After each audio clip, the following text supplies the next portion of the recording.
자, 지난 시간에 선생님이 과제를 냈었는데 허생과 허생의 처 이런 두 인물이 두 작품에서 어떻게 각각 나타나고 그 작품에 드러나는 두 인물의 특징은 무엇인지를 비교해서 써보는 그런 활동을 했었습니다.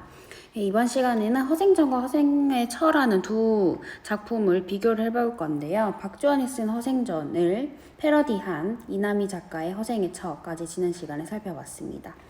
그래서 이제 우리가 생각해봐야 될 문제에 대해서 두 작품을 비교해서 한번 이야기를 해볼게요. 첫 번째 허생전에서는 작품의 주제가 그거였죠. 허생을 주인공으로 내세워서 당시 조선시대에 가지고 있는 그런 불합리한 경제 구조의 문제점을 적나라하게 드러내면서 비판을 하는 그런 부분이 처음 부분에 나오죠. 독점과 사재기라는 그런 행위를 통해서 허생이 그런 것들을 직접적으로 보여줘요. 그 뒷부분에 이제 이완대장과 만나는 부분에서는 북벌이라는 문제를 이야기하면서 뭐 사대부리 당시에 북벌을 하자고 이제 주장을 했지만 실질적으로 뭔가 행동에 나서는 것들이 없다. 그리고 여전히 뭔가 새롭게 나라를 개혁할 만한 그런 이야기를 했음에도 불구하고 그런 것들을 받아들이지 않는 그런 모습을 통해서 당시 지배계급의 위선이나 허례허식 이런 것들을 드러내는 작품이라고 했습니다.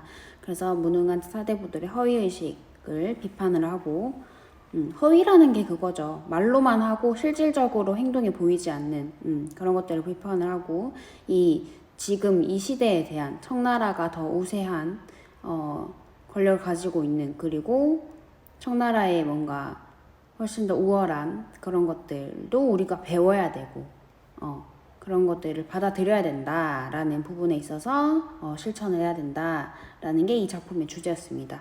반면에 허생의 처에서는 이 허생의 성공이 허생전에서 아주 잘 드러나고 있는데 그 당시에 실제로 허생의 처는 이때 첫 부분만 나오고 뒤에는 아예 등장하지 않는데 이 사람의 삶은 어땠을까?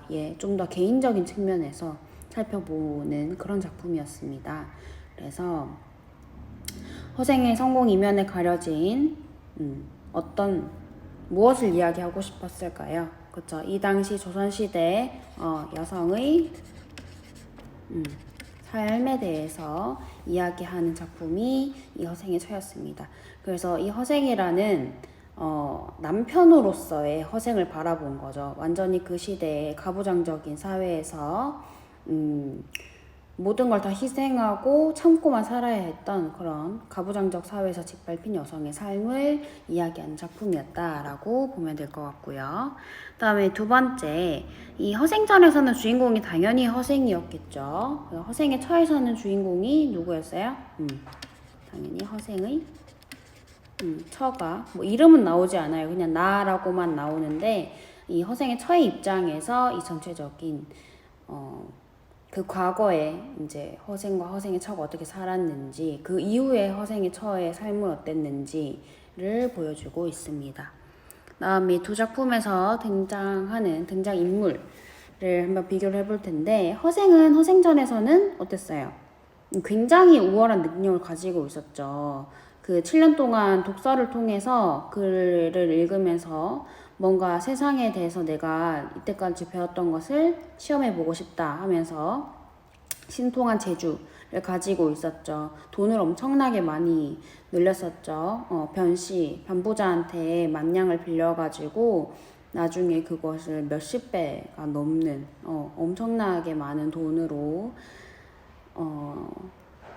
부풀렸고 그 다음에 그 돈으로도 다른 사람들도 많이 도와주고 조선의 어떤 문제점 도적들도 없애주고 그 다음에 지역을 운영할 수 있는 그런 능력도 보여주면서 마지막에 이완에게 세 가지의 계책을 그렇게 제시하는 그런 허생의 능력 위주로 보여주고 있었습니다. 그런데 허생의 처란 작품에서는 이 대외적인 이미지가 아니라 이 가장으로서 이의 허생은 처음에 어땠어요?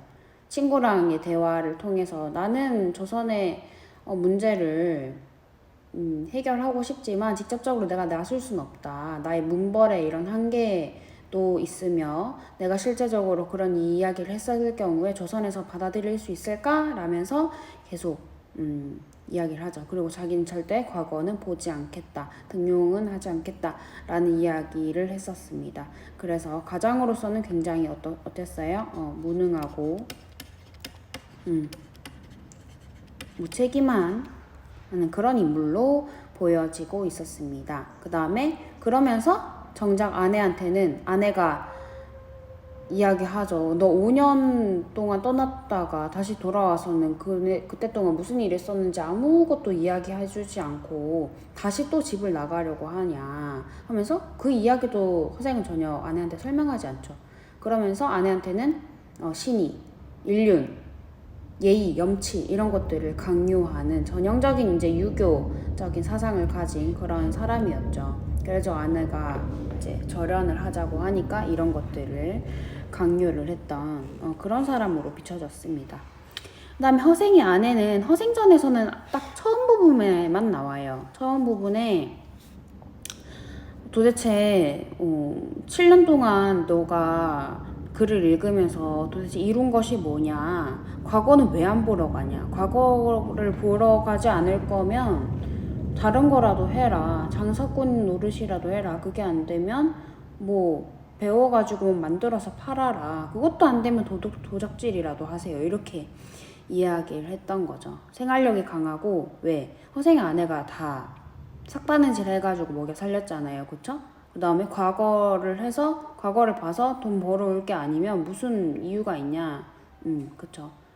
실질적으로 우리의 생활이 더 문제인데 라면서 이런 실용주의적인 태도를 지닌 인물이었습니다. 그렇게 짧게만 나왔어요. 근데 이 허생의 처란 작품에서는 이 주인공을 허생의 처로 내세워가지고 이 사람의 삶에 대해서 조금 더 구체적으로 보여주고 있었죠. 그래서 이 허생의 처는 이 작품에서는 그 허생이라는 이런 가부장적 인물의 그늘에 가려있던 그런 종속적이고, 이 집을 떠나지 못하죠. 계속 이 안에서 남편이 과거에 어떻게든 합격하기를 바라면서 남편 뒷바라지 하면서 아침 저녁 차리고 삭바느질해서 겨우겨우 이제 삶을 연명해가는 그런 소극적인 삶을 살던 인물이었죠, 원래는. 이 당시에는 이 조선시대에 할 수 있는 여성들의 역할이 뭐 이것밖에 없었어요. 이것밖에라고 할 수는 없겠죠. 굉장히 삶에 직결되는 문제를 해결했던 사람이었으니까. 이런 삶을 살던 조선 여인들의 전형적인 그런 인물이라고 할 수 있겠습니다. 그죠? 글씨가 조선에 살던 여인들의 전형적인 인물이다. 근데 여기에서 끝나는 게 아니라 처음에는 그런 모습을 보였지만 변합니다. 점차 어떤 사람으로 변해가요. 자기 삶에, 자기 인생에 대해서 나는 어떤 삶을 지금 살고 있는가, 나는 어떤 사람이 되고 싶은가, 내 꿈이 뭔가, 이런 것들을 자꾸 생각을 하게 되죠. 처음에는 이제 어머니가 꿈에서 나타났던 그것부터 시작을 해서 농사꾼 부부를 보면서 저 사람들은 생활을 공유하고 있구나, 나와 남편의 삶을 다시 되돌아보면서 자기 스스로에 대해서 자각하는 인물로 나타납니다. 그래서 점차 자아를 찾아가고, 그 다음에 나중에는 이렇게 자기 스스로 생각했던 것을 누구한테 직접적으로 이야기하죠? 남편한테 직접적으로 이야기를 하게 됩니다. 그래서 남편에게 자신의 생각을 분명하게 밝히는 이런 주체적인 의식을 가진 사람으로 바뀌게 됩니다. 주체적 의식. 주체적이라는 건 스스로 자기 삶에 대해서 생각하고 계획해 나가는 사람이라고 할 수 있죠. 의식을 가진 사람으로 그런 긍정적인 여성의 모습으로 보이고 있는 거죠. 어떻게 보면 허생전에서는 뭔가 허생의 처가 굉장히 뭐 바가지를 긁는다 이런 식으로 이제 비춰줄 수 있는 부분도 있었으나 이 허생의 처에서는 이 허생의 처를 주인공으로 삼아서 이 사람이 잘 당신은 굉장히 대단한 사람이다 붕세에 비유하죠.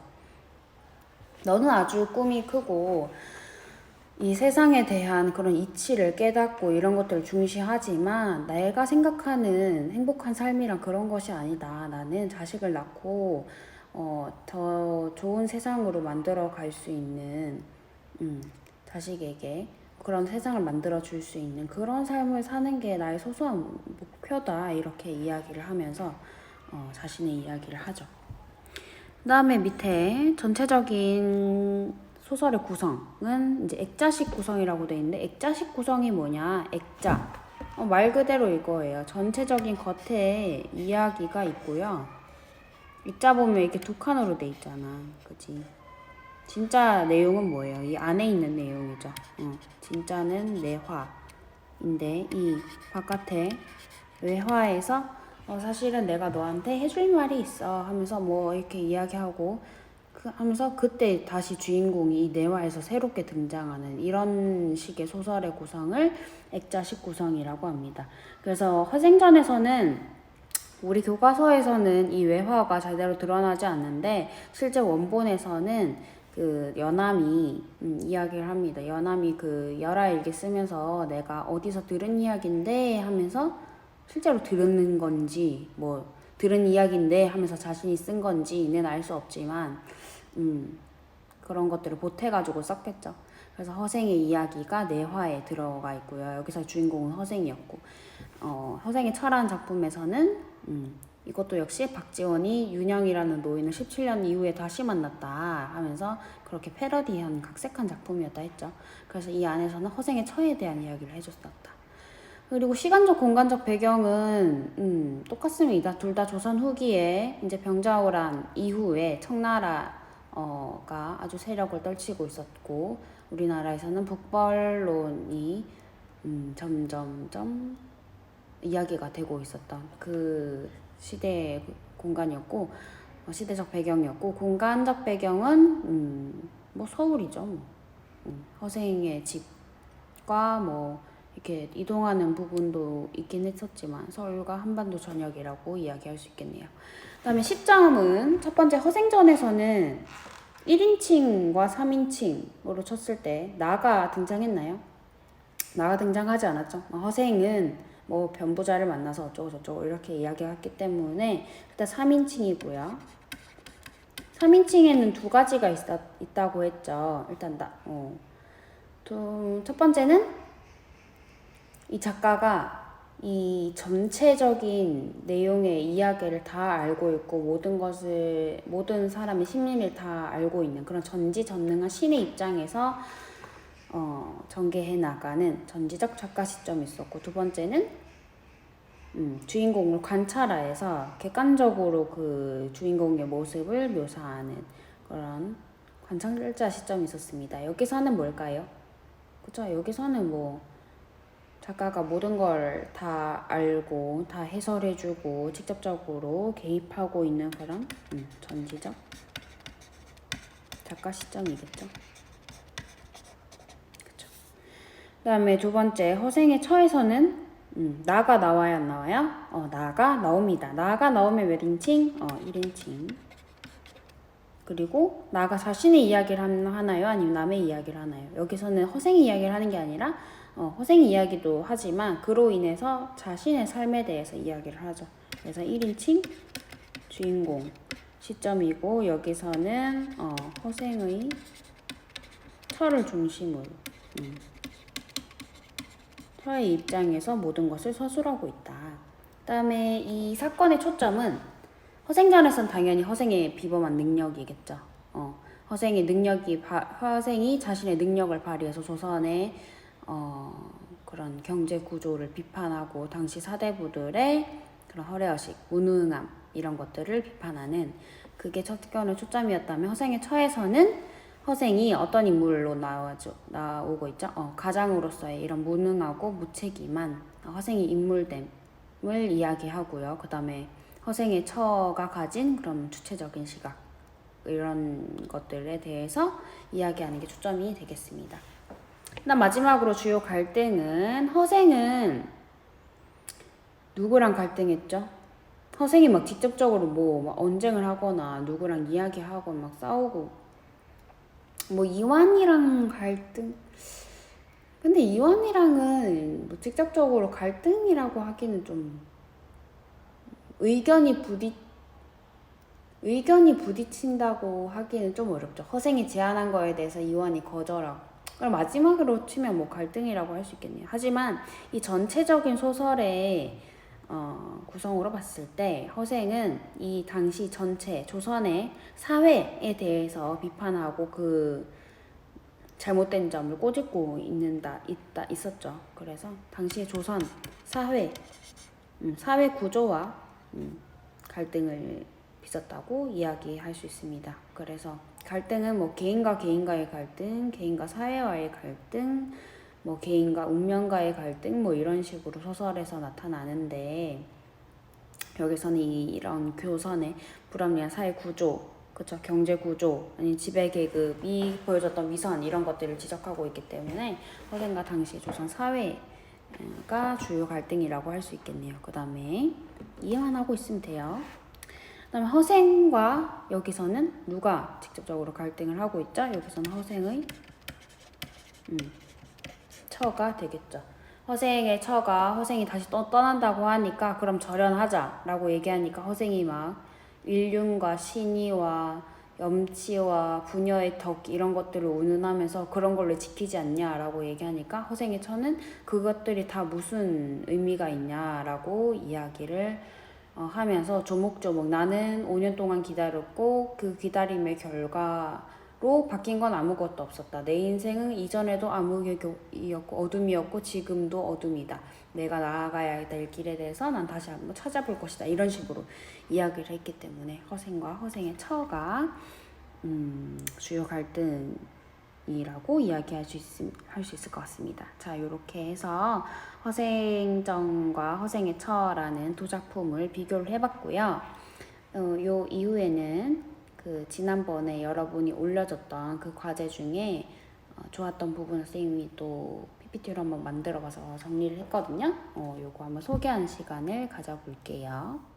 네, 저번에 선생님이 그 과제로 냈던 거 중에 허생의 처를 읽고 이제 그 작품에서 허생의 처가 농사꾼 부부를 보고 이제 집에 돌아가는 장면에서 그때 만약에 SNS에 어떤 기록을 했었을까 상상을 해보자 라는 게 선택 1번이었고 두 번째가 이 이후에 허생의 처는 어떤 삶을 살게 되었을까를 상상해보자 라는 두 번째 선택 과제를 제시했었습니다. 그래서 친구들이 굉장히 재밌게 적어줘서 선생님도 읽으면서 되게 재밌었는데 이거 과제를 나만 보니까 너무 아쉬워. 그래서 이번에는 인스타 사진을 이거 내가 찍은 건데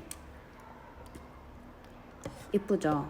근데 조선시대처럼 이렇게 약간 의도하고 찍은 건 아니고 그냥 지나가다가 예뻐서 찍은 건데 약간 요 당시에 감성과 어울리지 않을까 생각해서 넣어봤습니다. 그래서 막 인스타 캡처까지 해가지고 막 뚝딱뚝딱 만들어 봤는데 한번 봅시다 같이. 그래서 첫 번째 선택 과제를 한 친구들의 작품을 한번 볼게요. 이거 여러분들이 다 직접 꾸미고 했었으면 훨씬 예뻤을 것 같은데 그렇게 못해가지고 좀 아쉽네요. 오늘도 시댁에 가서 마구 혼나고 왔다. 자기 아들이 밖으로 놔들고 자식이 없는 게 내 탓이라나 뭐라나. 휴, 웃음 이러고씩 하는데 같은 일을 하며 꽁냥거리는 농사꾼 부부를 보고 부러워서 몇 분 넋을 잃고 쳐다봤다. 샵 시댁지옥 커플지옥 솔로만세 나 정도면 솔로잖아. 재밌죠?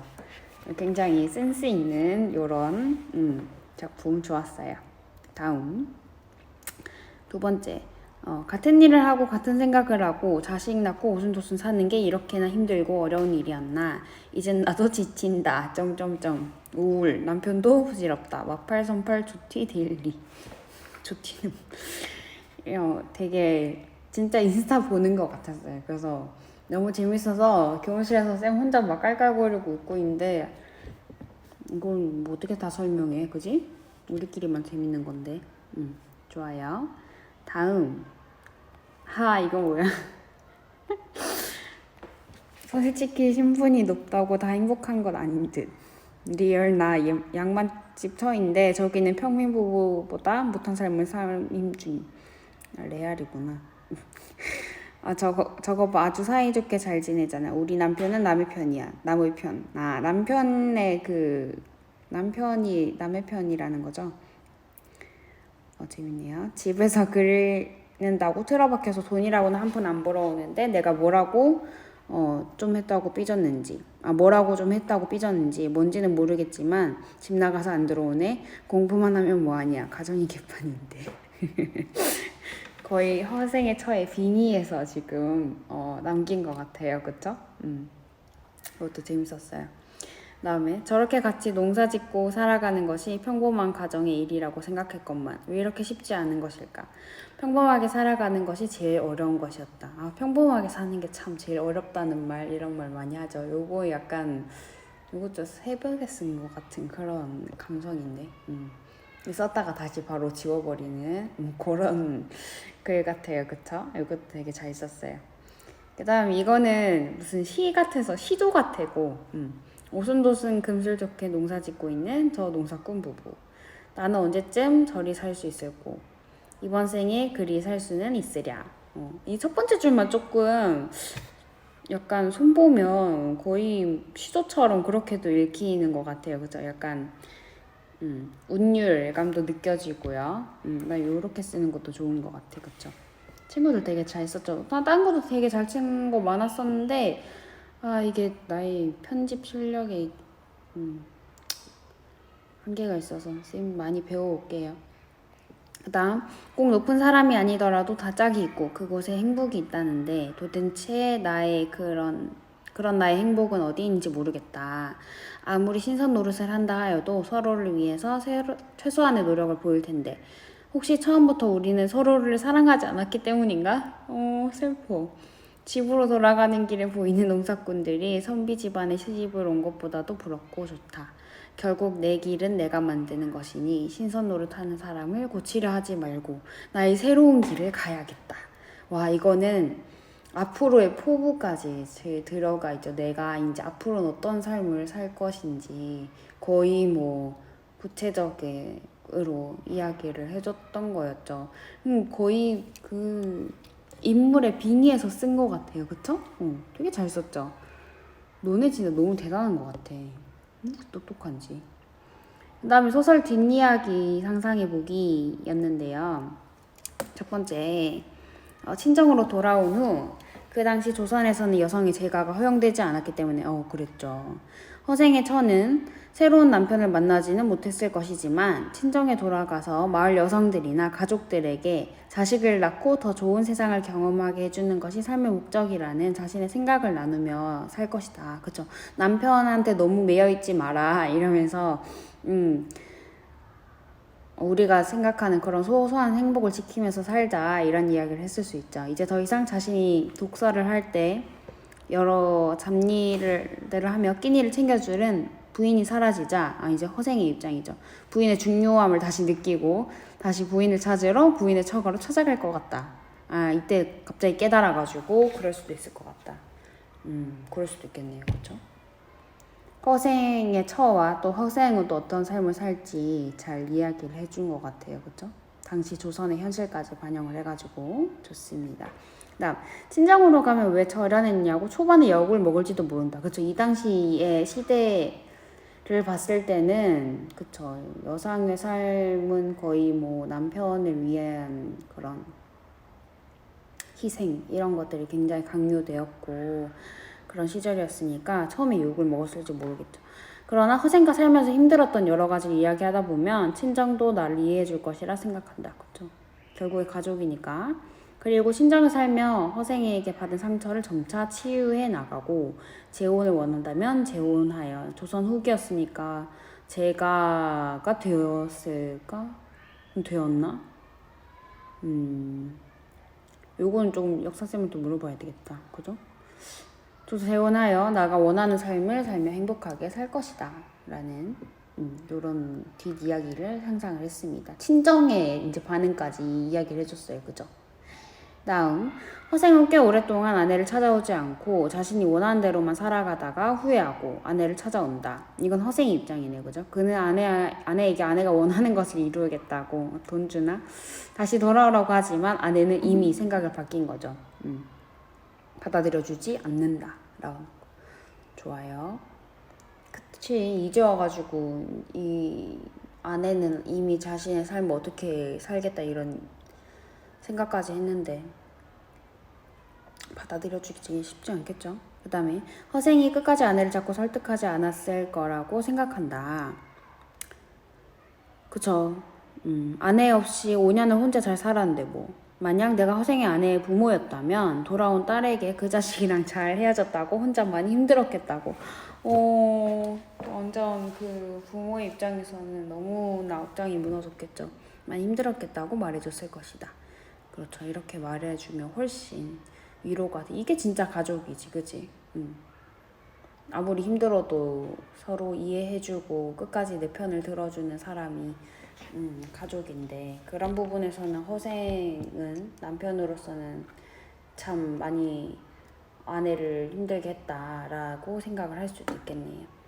여러분들이 쓴 글 선생님이 매일매일 확인하고 있거든. 그래서 항상 놀라고 참 어려운 지금 환경에서도 집에서도 잘 하고 있구나라는 걸 느껴요. 그래서 물론 과제 안 하고 이런 친구들도 있지만 요런 거 같이 그냥 보면서 공유하는 것만으로도 나는 너무 좋아서 이 영상은 꼭 봤으면 좋겠네요.